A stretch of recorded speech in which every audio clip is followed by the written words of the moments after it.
उप मुख्यमंत्री केशव प्रसाद मौर्य ने लोकसभा चुनाव संचालन समिति की बैठक ली और महत्वपूर्ण दिशा निर्देश दिए। लोकसभा संचालन समिति की बैठक कुंवर रिसोर्ट में हुई, जिसमें मुख्य अतिथि उप मुख्यमंत्री केशव प्रसाद मौर्य जी रहे। बैठक में सभी संचालन समिति के सदस्य और जनप्रतिनिधि रहे। उप मुख्यमंत्री केशव प्रसाद मौर्य ने बैठक को संबोधित करते हुए कहा कि आप सभी कार्यकर्ता पार्टी के मजबूत स्तंभ हो। इन 10 वर्षों में मोदी के नेतृत्व में कई ऐतिहासिक कार्य हुए हैं। सभी कार्यकर्ता प्रत्येक बूथ पर 370 वोट अधिक पड़वाने का काम करें। आप सभी को मतदाताओं को जागरूक कर और इस तृतीय चरण में मतदान प्रतिशत को अधिक से अधिक बढ़ाने का कार्य करें। आप सभी का दायित्व है कि 2024 में भाजपा को जीत दिलाकर इंडी गठबंधन को पूरी तरह से साफ कर देना है।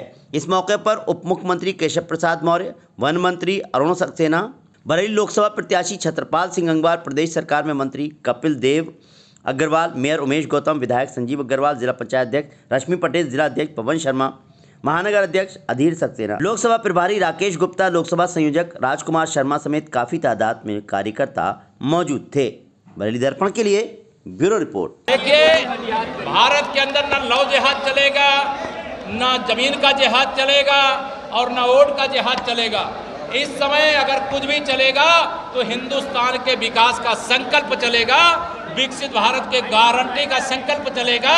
माननीय नरेंद्र मोदी जी की तीसरी बार सरकार बनाने का जो जनता ने तय कर लिया है, उस लक्ष्य को पूरा करने का काम जयराम नरेश रमेश ने कहा है कि मोदी जी की कोई लहर नहीं है बल्कि जहर है और बराबर झूठ बोलते हैं। ये 2014 में भी ऐसे कहे थे। कांग्रेस विपक्ष के नेता का पद प्राप्त करने वाले सांसद नहीं बना पाई। 2019 में सरकार बना रहे थे और 2019 में कांग्रेस का सुपड़ा साफ हो गया। इस बार तो कांग्रेस 40 भी शायद सांसद जीत पाएगी कि नहीं जीत पाएगी।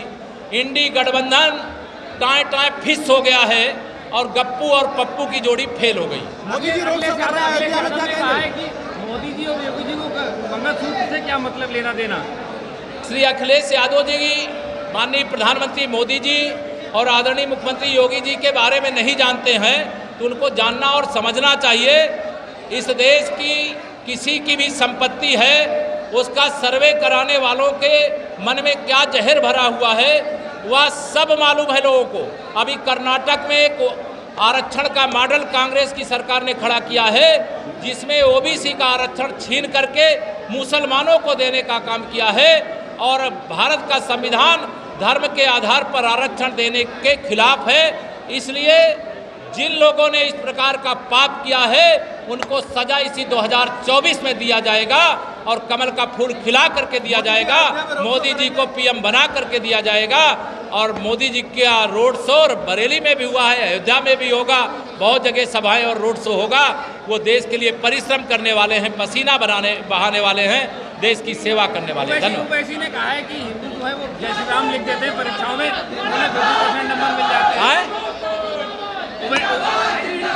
ओवैसी ने कहा है कि हिंदू जो है वो परीक्षाओं में जय श्री राम लिख देते हैं तो 50% नंबर मिल जाते हैं और लड़कियां मुस्लिम। क्या वो कॉपी जांचते हैं? क्या कोई हेडमास्टर है? क्या बच्चे क्या लिखते हैं, क्या पढ़े लिखे हैं? उन्होंने जो लिखा होगा, जो पढ़ा होगा, उसमें ओवैसी जैसे लोगों को सवाल उठाने का अधिकार नहीं है। इस देश में कमल खिल रहा है, मोदी सरकार तीसरी बार बन रही है।